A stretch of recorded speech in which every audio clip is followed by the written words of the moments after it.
Thanks, Mike. Welcome, everybody. Morning. Hopefully, you all had your coffees and are awake. We'll try not to put you to sleep. We started this IT informatics efforts at the college more formally 5 years ago. It was a really ambiguous goal. I was tasked by our Dr. Harvey Newman at that time to figure out where does college's role is in informatics and IT and how do we get there. And I'm very pleased what the committee has done and what Mike's team has done so far, and then our GR folks have done to really engage the community at large in informatics circle and really build the leadership courses the way we are doing right now. So I just wanted to thank all the effort that Mike and his team has put in and the organizing committee for this to make this really happen and successful. So let me introduce our keynote speaker for this morning, Dr. Jacob Reider. He's the acting chief medical officer for the ONC. Dr. Reider is a family physician with 20 more years of experience in health IT. He's had multiple different leadership roles in different health IT domains, including medical director for hospital IT for Albany Medical Center. He's also associate dean of biomedical informatics for Albany Medical College, chief medical officer at Metromote, as well as Allscripts. And there's lots more to talk about, but I'll stop here. And Dr. Reider, thank you.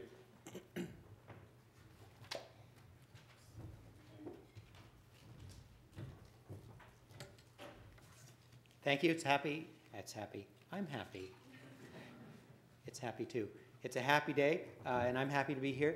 And I will talk a little bit about my background because I think it helps convey some of my perspective on what this whole thing is and why we're doing it. I'm going to focus more on some of the whys and try and talk as little as possible, so you'll see my slides end pretty quickly, I hope.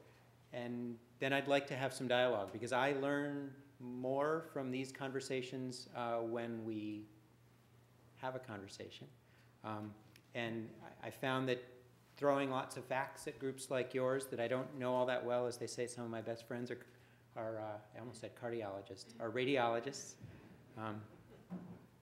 So I didn't interrogate them before I came here today because I think you know more about what you're interested in. So I'm going to give you a little bit of the framework and what the scope is, and then I'd like to just open it up for questions and we can have a conversation about both the why and the what. So I'm going to start with some of the why. So that's an apple, and in the distance that's a tree. My dad is a psychiatrist. He's actually now a retired psychiatrist, and his dad was a psychiatrist. So as a family doc, I've really broken the mold. So these are auto-advancing, it seems. So I better talk fast. So family docs listen, right? Psychiatrists listen. And what I'm going to try and do, as I said earlier, is listen. And we'll talk about what we're doing. Let's see if I can. Oh, you're gonna kill the auto forward? Thank you. You can tell that I was in a hurry one day. So that's a sailboat. My first job as a budding 16-year-old was teaching sailing to kids at summer camp. And I did that until my early 20s. And what I learned as a sailing instructor was, just as my dad probably learned in his psychiatric education, is that when you focus on the other, you're more successful, right? So when we focus on our patients, when I was a sailing teacher, and I was, here we go. Okay. When I was a sailing instructor and I taught kids how to sail, if I focused on what a good sailor I was, I didn't teach very much sailing, right? So I had to focus on them, their needs, what they understood, what they didn't understand. One of the things that we learned was that in order to get from one place to another, who's a sailor? Wow, rather few sailors in the room. You have to tack, right? And you're not unhappy that you have to tack. And this is one of the connections to health IT, right? We can't always aim right at the target and get to exactly where we know, or where we think we know, we ought to end up. We have to go back and forth a little bit, and when we're tacking, we're not pissed off, we're not frustrated, we're not angry. It's how we do this.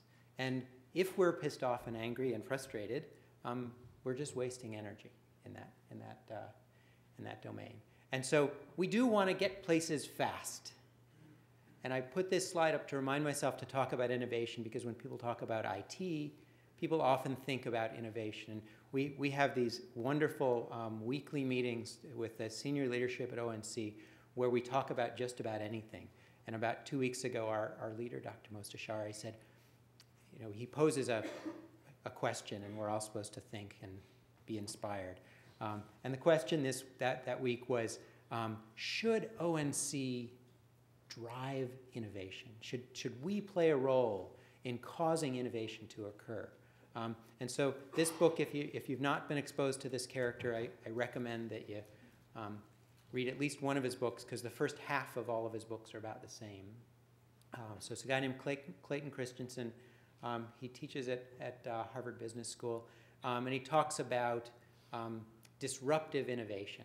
And so the concept of disruptive innovation, very quickly, and I won't try and teach a Harvard Business School class, is that disruptive products will actually unseat the incumbent products. And so there's a differentiation between disruptive innovation, where non-consumers are the primary market. And so you can think of things like the iPhone as a disruptive innovator. And this is an interesting example.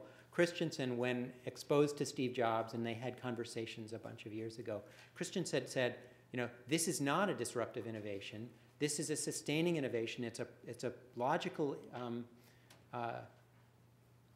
next step of cell phone technology, right? So he saw this as something that was really appealing to the sophisticated consumers. So disruptive innovation, we aim at the unsophisticated consumers. So the Honda Civic, way back when, was a disruptive innovation, because the VW Beetle was a disruptive innovation. The Canon personal copier was a disruptive innovation, because at the time, you know, a copier cost $100,000 and was this big thing the size of a truck down the hall.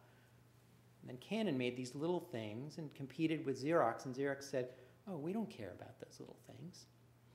So ignored these personal copiers when 10 years later Canon actually owned the market in copiers. So the iPhone, Christensen said, well, this doesn't hit the low end of the market. What he didn't get at the time, and he has since revised his sentiment, is that the iPhone disrupted the computer. So we see these things evolve, and it actually displaced something that was in an entirely different market. So it's a wonderful set of principles to think about. My take home from our inspiring conversation that day was that innovation is like gravity. It happens, and I don't think actually government has a role in causing innovation to happen, but we do think carefully, especially in our regulations, and I hope we can talk about this a little bit later. We think carefully about the barriers to innovation, and if our regulations are causing problems to happen. And we also think about guardrails. And so are innovations happening that might be unsafe, or that might require some guardrails so that the public is protected? And in healthcare, that's especially important. So we can talk about some of those places where this might be relevant to our work. Those of us involved in healthcare IT are often distracted and attention challenged. So this is just another pitch for a wonderful book for those who are attention challenged. It's called Delivered from Distraction, written by a Harvard psychiatrist. And it talks about attention deficit disorder. As a family doc, I took care of lots of patients with attention deficit disorder. And it talks about it as an asset rather than a disability. And I think about the skills that we all have and leveraging our greatest skills, and that's part of why I have this slide here, is that we can think about the things that we don't do as well as others as deficits, or we can think about them as just things that we're not going to focus on. And different specialties focus on different things, and we need to think about the skills of all specialties. You can see there's a bit of a bibliography because I like to share the things I've learned. These are some things I've read in the past couple weeks. This is my favorite, actually, of the bunch. Has anybody read this book or been exposed to it? No, a virgin crowd here. So the folks who wrote this book talked a lot about healthcare and health IT, and I really do recommend it, especially if you have a leadership role in your organization, especially if you work in health IT. So it talks about stages of engagement. And so we have tribes in our organizations, and sometimes an organization, if it's small enough, is a tribe in and of itself. And they talk about levels of these stages. And so we see level 1 is a person or an organization that is alienated and might say something like, life sucks. Sometimes we see this in medical students and residents who shouldn't be in medical school or residency. Sometimes we see this in our coworkers who are disengaged or not participating.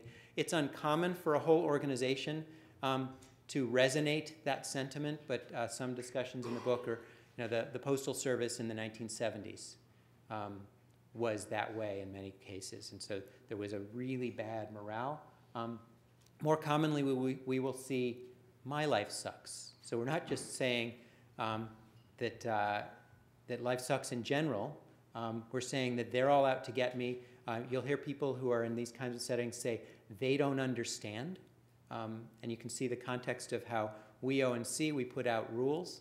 I was talking with Keith earlier about some of the evolution of my role in health IT. So I was CMIO for a hospital, and then I was CMIO for a large medical group, and I started working with health IT in order to help healthcare providers take better care of their patients, right? That's what we're here for. That's what we're doing.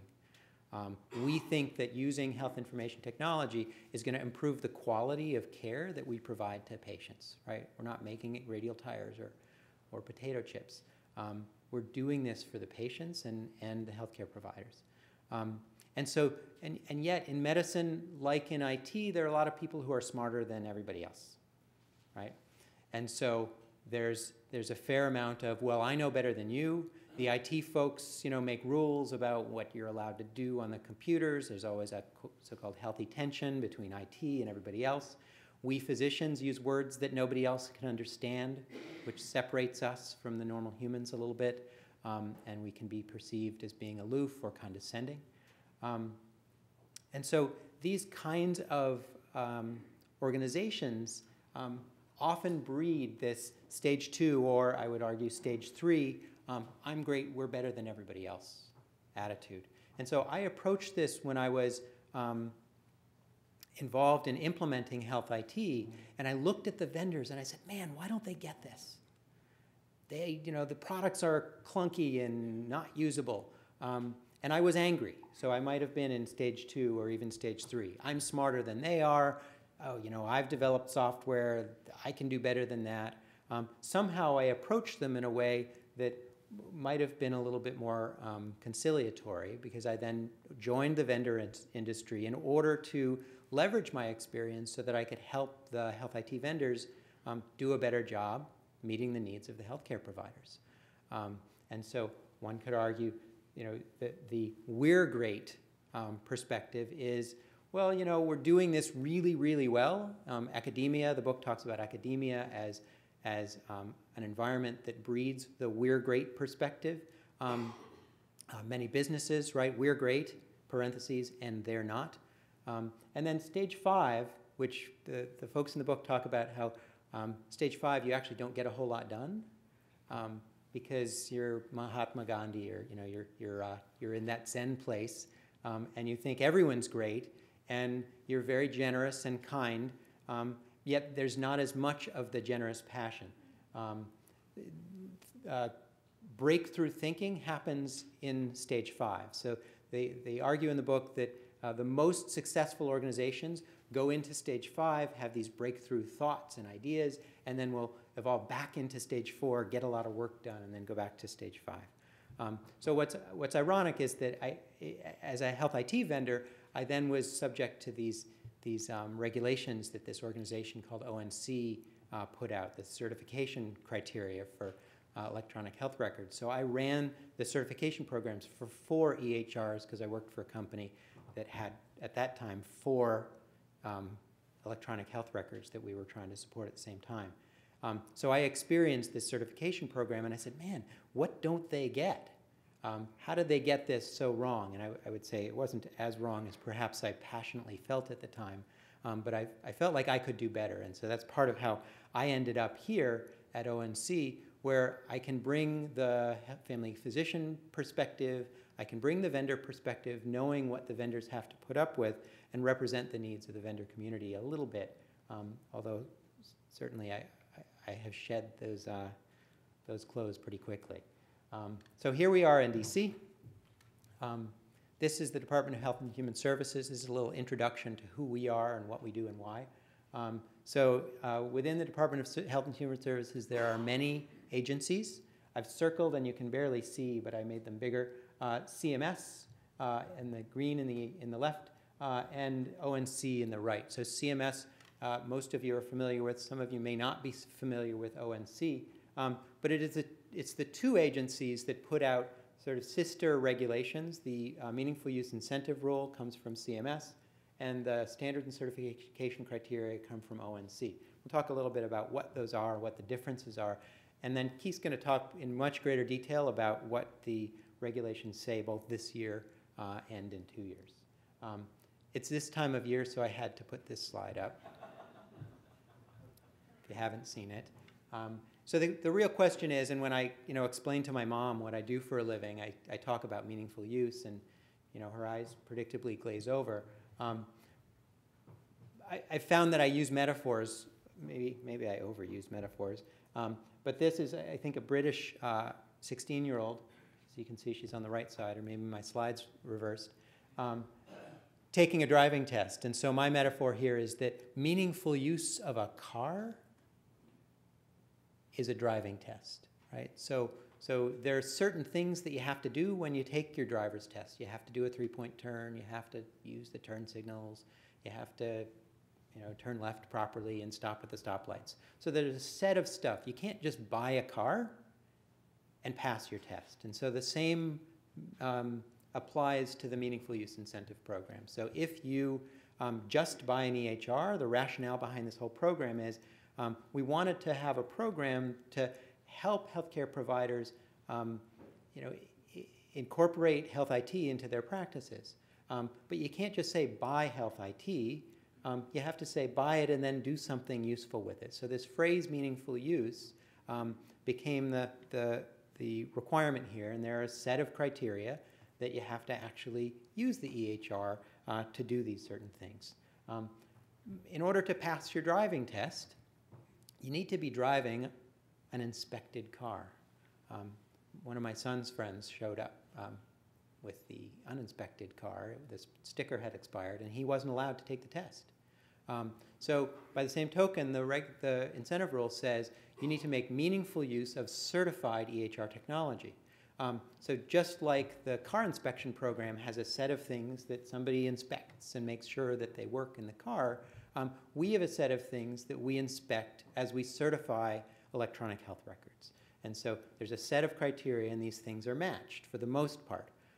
So you need to turn left, the car needs turn signals. You need to do CPOE, the product needs to be capable of doing CPOE. So these are married regulations, and we work very closely with the folks at CMS to make sure that the ONC regulation matches the CMS regulation. In some cases, the ONC regulation goes a little bit beyond the CMS regulation. And so we can, there's nothing in the statute that says that we can't expect a little bit more from the EHRs than the CMS regulation does. And so we actually do have some flexibility, and sometimes the vendors will complain, but we can expect them to do things a little bit more than perhaps the meaningful use rule does. Part of the rationale for that is to get people comfortable with technology and with functionality that may not be required now, but may be required in the future. So we do have that flexibility. So if the certification or the car was to have wings, we may not actually require that people fly them. We call this the chapel. the Certified Health IT Product List. So if you're curious if your product is certified, you can go to healthit.gov, click on the link for the chapel, and you can see the list of products that are there, and in fact the versions of the products that are there. You may have a product that's not certified because you don't have a certified version, and the vendors keep those updated, and our certification program updates it. So I want to talk a little bit about standards, especially because this group, I think, has some interest in this. Without standards, we can't move the information from place to place. So in our certification criteria, both for stage 1, which was 2011, and for stage 2, which is 2014, we've gotten increasingly specific about the standards that are required by the certified EHR technology to move information back and forth. So an easy example would be, for stage 1, we said, for a problem list, you can use ICD-9 or SNOMED CT.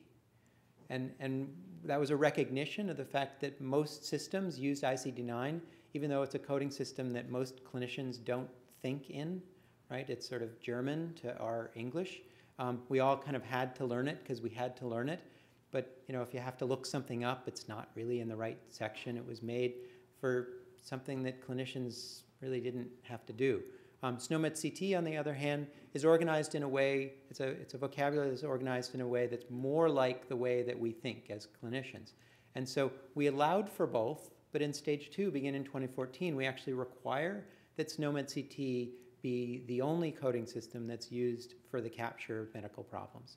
And so that's a big change because it means that you can capture things more specifically, you can capture things probably more easily, and any system that sends information from one place to another will be able to use the same coding system and will know exactly what the healthcare provider on one end intended to say to the other. Standards also make things go faster, so that's part of why I used this example. We don't do it as much in this country, but anybody who's been to Europe knows that the trains go really fast, much faster than the roads, because there's standard ways to do things. You don't have traffic in the way and things like that. Other examples of standards or lack thereof have to do with, this is the slide I was aiming for, how we connect things to each other, right? So we can connect things so that we can plug and unplug them. And so for stage 2, we start to talk about using content in a standard form. So an example is a standard called the info button standard. Anybody heard of it? 1 or 3? So the info button standard is an HL7. So HL7 is a standards development organization that's international. And this is a standard that essentially defines the way a set of information can be published and accessed. So if you're familiar with Medline Plus, it's a medical content repository that's provided by the National Library of Medicine. And I can send my patient, if I diagnose my patient with otitis media, I can send them there and they can read about otitis media. In fact, Medline Plus and many other organizations are starting to support info button standard so that an EHR would allow me to click on a word, otitis media, and immediately pull in or link to Medline Plus for the section where otitis media is. So it's a standard for not just moving records from each other, but also information from other sources into the EHR so the healthcare providers can better understand what they need to do. We can use this for clinical decision support. There are other standards we're working on for interoperable decision support. So it's not just the records connecting with each other, it's the records connecting with the information that the providers and the patients need so that they can make shared decisions about the best quality of care. Talking a little bit more than I intended, so I should shut up soon. So this is just a bit of a portrayal of the circle. Some think of this as a waterfall, but I actually think these are connected to each other. So if you start from clinical research, right, we do clinical research and then we come up with the best evidence-based medicine, which may then result in a clinical decision support intervention. If you want, if you're trying to differentiate between these two disorders, this is the right lab test, this is the right imaging test that you may want to use for this certain situation. So then I say healthcare and life, right? We do what we're going to do. We order the test, we prescribe the medication, and then we measure the quality. And this is a big piece of the Meaningful Use Incentive Program, is quality measurement. We're trying to get healthcare providers to start to understand how to use information technology to measure where they are relative to some ideal level of quality of care. There's lots of work going on in this domain. If you've worked in hospitals, you know that the quality measures historically have relied on abstractors. So humans looking at charts, and it turns out that the quality measures that were developed for humans to sort of abstract and make sense of don't translate all that easily into information technology. So we actually have to shift the way that the quality measures are developed and then implemented so that they work better in health IT. And then based on the quality measures and the outcomes that we find, we can actually feed that into patient-centered outcomes research and clinical research, and the wheel continues. So I thought I'd mention two pieces. I threw in a slide. Not sure what this is of, because I'm just a family doctor.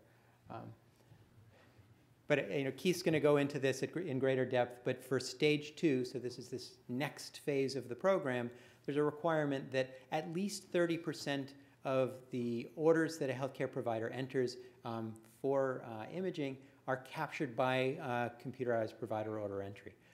And so some would say, well, why is it only 30%? And why is it only 10% of imaging results that were ordered using the health IT be available to the healthcare provider? That 10% seems like an awfully small number. And I just thought I'd mention these things in the context of that to give you a sense of the why. And Keith will talk more about the what. So what we talk about is how to introduce stuff to a group of healthcare providers who haven't necessarily been using it. And if we set a bar that's very high, so let's say we expected healthcare providers to have 90% of their imaging results available in their EHR. Notice, if you've read the regulation, we didn't say you have to have the image itself. We did say that you have to have the result, and in some way you could link to the image, but we're not expecting EHRs to become PACS systems. So if we said 90%, and this is a menu item, which means it's optional for healthcare providers, they can choose this one, they have to choose a certain number of menu items. And so we felt that if we set this bar too high, they might avoid this menu item, and they might not try and do it at all. If we set the bar fairly low, they actually might feel like they could achieve this. And when you do one, it's sort of like, doing anything that's addictive, right? If you do one, you'll like it, and you'll do more of it. So our hypothesis here, and it was borne out some by stage 1, is that even when there are low thresholds, we're not sending the message to the market that this isn't important.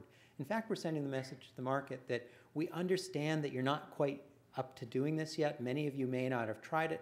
We'd like you to try it. We think it'll be fairly straightforward. And in many cases, so for example, e-prescribing in stage 1, once folks tried it, they loved it. And so even though the thresholds were fairly low, most providers met and far exceeded those thresholds. So I guess my guidance here is just don't interpret a small threshold number to mean that we don't think something's important. I'll talk very briefly about usability because it's something that I'm passionate about. I think most providers who use electronic records are passionate about it. So this is a hierarchy of usability that I'd like you to think about when somebody says, this system sucks. So instead of saying, yeah, and right, because that's our stage 2 affect, we could do better. Think about usability along this continuum. And it's just, usability is not a Boolean variable here. It's not something's usable or not. At the bottom is something's functional. So a functional tool is something that does what it does, but it may not even do that reliably. A reliable tool does it all the time. So back when I started working in health IT, our systems went down every night at midnight, and they went back up at 8 a.m. So they were functional, but they weren't reliable. We couldn't count on it being there all the time. Usable is it does that, and it anticipates the user's needs. It knows what I want to do, and it surprises me sometimes, and I like that. Convenient is it's quick, it's easy, it's efficient. I can do what I'm doing without errors. Pleasurable, who's got an iPhone? How do you feel about your iPhone? Some nods. I was talking to some medical students the other day, and they all said, I love it. Right? So these are emotions we feel about technology. Now, We feel emotions about some health IT. I would argue we're not yet there at pleasurable and meaningful. Meaningful, it means it does something that's important to me in my daily life. Because it's about safety, right? So the safety of the systems and their usability is tightly related. So systems that aren't usable actually enhance the frequency of errors. So this is part of why we're very passionate, and we put in our stage 2 certification criteria that health IT companies employ user-centered design, thinking about the needs of the user. So when I talk with a programmer about, I want this functionality and here's how we need to design it, and the programmer says, well, that's hard. The answer should be, well, tough luck, right? Because we need to think about the user rather than our technical limitations, rather than what we think we're limited by, because it's safer to design more usable systems. And this is just an example of user-centered design. You have to employ interactions with users, expose them to prototypes, and engage the user community in the design of your product. So if you are using products, a nice question to ask your vendors might be, are you employing user-centered design? How can I give you feedback about the design of your products before they're released for production use? And so this is Henry Ford, who famously said, if I'd given my customers what they asked for, it would have been a faster horse. And so a key component of user-centered design, and perhaps health IT design, and maybe regulatory design, is to think carefully about the needs of the users and what they need, which may be different from what they ask for. A very common example that I come up with docs is that not infrequently are we asked for antibiotics for treatment of the common cold, right? So if we gave our patients what they asked for, we wouldn't be giving them what they need. So we can find the common goal. We can find the thing that they're aiming for and we're aiming for, which is for them to get better. So when I was designing software, we would often be asked for a feature that has a purple button in the left-hand corner that does this. And so just as I asked my patient who asked for Zithromax for their cold, well, what is it that why do you want that Zithromax? Oh, so I can get better. Well, why do you want the purple button? Well, so that I can do this. It's the so that I can do this is that what we need to ask for. And so that's the part where now I've employed too much of my time talking at you and not listening.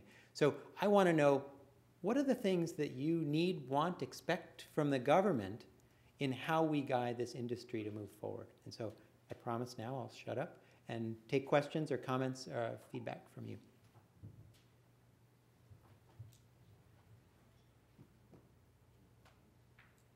Keith, you promised you'd speak up and break the ice if they were too scared. Once you start, it goes on for hours. So. Yep.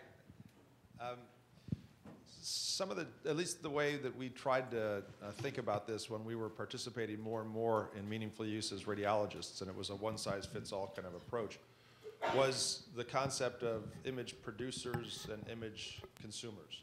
And I think the one measure that came out that you illustrated with the chest x-ray up there talks about those that are consuming images and what it is that regulations might be asking of their systems and them to do. Have you thought at all about, as image producers, things that we should be doing? I mean, I guess when I look at it as there was a lot of things, this was the pushback that came in the early days of meaningful use, where the radiologists felt, this is what I constantly heard, we already do everything we need to do to be standard. We already have IT systems in place. We've been doing this for decades. We're way ahead of everybody else. And so why can't we be seen for those advantages and differences? I don't agree necessarily with all of that, but have you thought about, is it time yet to be able to look at subgroups of physicians and say, we're going to look at these folks and the challenges that they have different than all physicians? I think we're getting closer. So it's interesting, I spoke with the pathologists a couple months ago, and it was a similar kind of context, right? They do stuff that's different from many of the other sort of out front clinicians. I think radiologists, pathologists, and some others are resources, right? So you folks, you not only do you produce images, and this is the hard part, is that the imaging facility produces the image. The radiologist provides the intellectual context of what gets produced and the information that goes back to the healthcare provider, the ordering clinician. But I think that it's two pieces, right? So the ordering clinician needs to order the right stuff. Just a random question, you guys can all chime in. What percentage of imaging orders are for the wrong stuff? 30. Is there agreement? It's 30-ish? Good point. Some percentage, and it's probably greater than 10 and maybe less than 90. And do you folks know better than the ordering clinicians what the right stuff is? And are there ways that health information technology, and I'm not asking because I know the answer, are there ways that health information technology could facilitate the ordering of the right stuff, right? So sure, we could do clinical decision support, but there's also a relationship that you have with the ordering provider. And sometimes, you know, as our practices have become more separate, right? So we have hospitalists in the hospital, and we have, you know, I don't see radiologists. I still practice on the occasional Saturday morning, right? But I haven't seen a radiologist aside from, you know, my friends who really are radiologists. I haven't seen them professionally in probably a decade. Because I'm out and my colleagues are out in the practices, and we don't walk through the halls anymore. So we don't have those relationships anymore. And I guess the question is, just like my mom can send me a Facebook message, are there ways that we could leverage health information technology to bridge that gap that we currently have? And I would ask your group to think about that and provide guidance to us. What ideas do you folks have about how the IT, so what are the functionalities that you would need? Is there secure messaging functionality that would make it easier to have that conversation? Because if it's really easy, and we've seen this with decision support, both referential decision support, which is I'm going to go look something up, right? So if I have to drive down the street to go to the library to look up which test to order, I'm not going to do it, and I'm going to guess. But if it's really easy for me to ask the question, then I might actually be able to land on the right thing. So that's a quick, maybe partial answer. That's great. David? Okay, Yeah, I just had a sorry? quick question. Over here, sorry. I was curious to know what was the answer in that question about should government drive innovation? Is it driving, or is it trying to force innovation? Well, so my answer, and this is just my personal answer, was, I think I tried to mention it, but I clearly wasn't vivid enough, is that it's like gravity. So imminent innovation is going to happen, whether government tries to push it or not. And so I think that our role is to reduce the barriers as much as possible. So if there are regulatory barriers or other barriers that are stopping innovation from occurring, and I think in health IT, one could argue that innovation has not been as rapid in many ways as it has been in other industries. The picture of the dog is part of the reason, right? Health IT is risk adverse. We don't do things, you know, talk to a CIO and you'll talk to somebody who's risk adverse, right?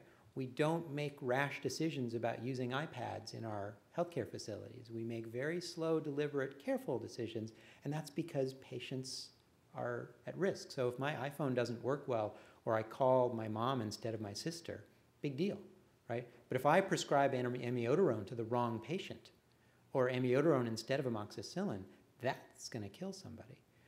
So I think our role is to reduce the barriers, but our role is also to provide some of those guardrails that I talked about earlier, so that if there are things, and this is where we love feedback from you folks, if there are things that you think there ought to be guardrails in, so if companies are making devices that might not be safe yet, or that are being incorporated into daily practice that perhaps shouldn't, I think we'd want to know about it.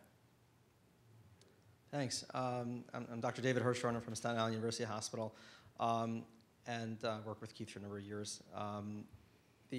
As I went through my path, going through medical school and residency, et cetera, I looked around and saw a lot of healthcare IT products. I said, this is garbage. It's never going to work. It's horrible. They're putting in a hospital information system in the year 2000 that took 7 windows to open up to get to 1 lab value. And I said, this is disaster. Don't just stop it now. So they, of course, they don't listen to me. I'm a medical student. What do I know? And so, a year and a half later, when $2 million later, they killed the project. Now here I am, many years later, and working with ACR and have a relationship to to ONC and to FDA to be able to give feedback. But where does all those young innovator doctors out there, who see issues, see problems, see dangers, and they don't know who to turn to, they don't know who to talk to. They talk to the institutions, no one wants to listen to them. They're too young. They don't know what they're talking about. But and even as they get older, how do they feed back to you? How do they let FDA and ONC know, hey, we see a problem, or we see an opportunity, we see an issue here that I think you should know about? I even tried to get DICOM calibration on my ultrasound machines and was told that would violate the FDA's 510K clearance if we put the calibration on your machine to make it work right. So how do we get this information back to you? Well, there are a couple ways, and I think it's a great question, and there are many of us who are and were in exactly that position, right? So the frustrated visionary who can see the stuff that we think that the leaders aren't seeing, right? I was talking with one of my colleagues just yesterday who said, the leadership doesn't understand what I understand. And part of why I put that tribal leadership reference up there is because the way that we communicate with others, especially the others that we think don't understand, will influence how they receive us. So we get lots of emails and letters, and I can tell you, and Mike and Keith can confirm this, we have an open door. So the government, not only are we required to respond to and listen to all public input, we actually, with integrity, really try hard to do exactly that. So if there were medical students or residents or young whippersnapper physicians who saw stuff that they thought we ought to know, they can, and part of my role as Chief Medical Officer at ONC is to be a conduit for the healthcare providers that have interest in doing that. So I would say, I can give you my card and give it to all the young whippersnappers, and we will listen to them. Can we listen to all of them one-on-one?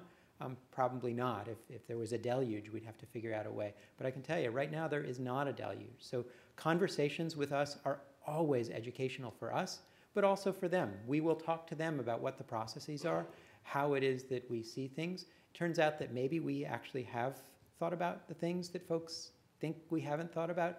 And that's part of what I've learned, from being the frustrated user and swearing about the vendors to then being the vendor.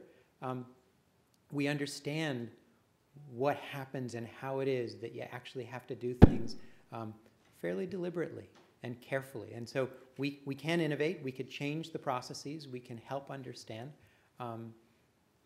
but we are open, and the FDA is open too. I mean, that's as feds, we're required to listen, and we really do, and we're interested in that.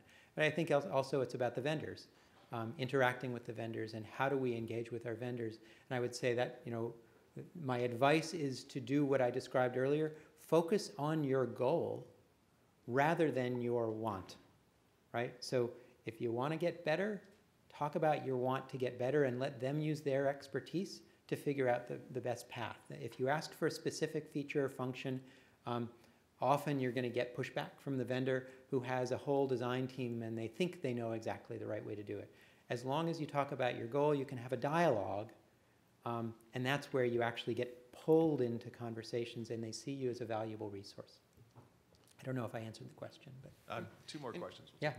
Dr. Reider, thank you very much for, engaging us in this discussion and, bringing all these things up. And just, to go back a little bit and I guess some feedback as far as something that we've done in our practice that has been helpful to kind of bridge the radiology reading room with the local community. We started putting our hospital cell phone numbers on our dictation, so that as these reports go out, all of a sudden we end up with basically a sort of virtual community. We're getting phone calls from the referring physicians and getting this dialogue, and it's really helped steer the care at our institution and really help bring things back from the community and people at large, and even in the hospital. Although at times you have to turn your cell phone off, but it's some feedback perhaps on a way that we can help use information technology to help bring the radiologist back into the system. And it's had some, over the last couple of years, some beneficial impact to our institution and how we use imaging. Love it. That's wonderful. So I guess I'd ask by extension, if there were methods, because stage 2 actually requires that systems have methods of doing secure messaging, could you see in 2 or 3 years putting a secure, mention secure, email address, right? Because you're in the reading room or you're where there's a lot of lead in the walls, so you may not be always accessible. Could you see doing that? And it's really how to contact me. And then by extension, would that be meaningful use of health information technology, including contact information? So for a resource physician, right? So for a radiologist, or perhaps even a pathologist who's reading slides, would that be part of meaningful use for you to include not only the information, but how to reach me to have a conversation? Would that be part of meaningful use? Maybe. Okay. I have one more question, then we'll stay on time. I appreciate all the time you've given us here. A lot of folks here are involved in decision support in imaging. And I think and the college has committed since 1994 a tremendous amount of time and resources. To the point that you brought up earlier, I think, is that radiologists, for better or worse, are spending more time in front of images and probably less time with their clinicians. And I think that we have to provide tools to be able to have our clinicians order these ever-confusing and changing complex protocols of the right exam for the right indications. So there's a growth of an industry that's occurred and rapidly growing into EHRs. And I'm just wondering if you think there's a future where I see a lot of decision support regulations talking about disease pathways.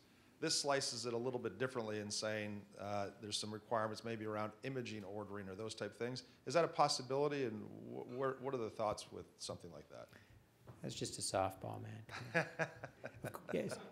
So the HIT Policy Committee is the group, so this is a federal advisory committee, and it's the group that really provides guidance to us and to CMS about what we ought to do in future iterations of the regulation. So there has been discussion of exactly this, and I think there's certainly interest, right? So from a efficiency perspective, from a cost perspective, from a best care perspective, there's good rationale for that. Now, nothing in our regulations today precludes that, right? So we require decision support to be part of a system, and I actually think that this is the kind of organization that we would love to see beginning to develop clinical decision support interventions. So if you folks know this stuff, we're working on a new standard for clinical decision support intervention sharing. It's called Health E-Decisions, and I encourage folks to get involved if you want to. You can Google health, next word, E-Decisions, and there's a wiki and there's conversation, and it's an open community. And so the pilots are actually going to start in about 2 or 3 months, where we're going to take clinical decision support interventions that are expressed in a standard format that is agnostic to EHR. So right now the problem is with decision support, you have to have coders either in your institution or at the vendor type in the translation from the clinical practice guideline into computer code. And this means that these things can't iterate. They're very slow to evolve. You know, the new immunization guidelines come out, and then 12 months later, just when the next iteration of the immunization guidelines come out, the EHRs have last year's immunization guidelines finally put into the systems. So if there's decision support around, you know, which CT scan to order, you know, with or without contrast, that's the, you know, most difficult question we're asked. Well, I don't know. Tell me how I'd make that decision. And if there's a fairly straightforward decision algorithm, you folks could help to actually encapsulate that, put it into XML, and then every EHR vendor, if this project is successful, could consume that logic and make it available in their system. So I think it's conceivable that there would be an ecosystem of these kinds of CDS interventions that you folks could participate in creating, and we would love to see that. And I sort of gave the same challenge to the pathologists when I met with them recently, because they have very similar issues in that folks are ordering the wrong tests, or not always ordering the right tests, whether it's in, you know, anatomic pathology or just in the clinical lab. So the answer, in short, is yes. All right, so we're over time. Thanks so much for having me. I learned a lot as usual, And I guess we'll pass it off to Mike or Keith.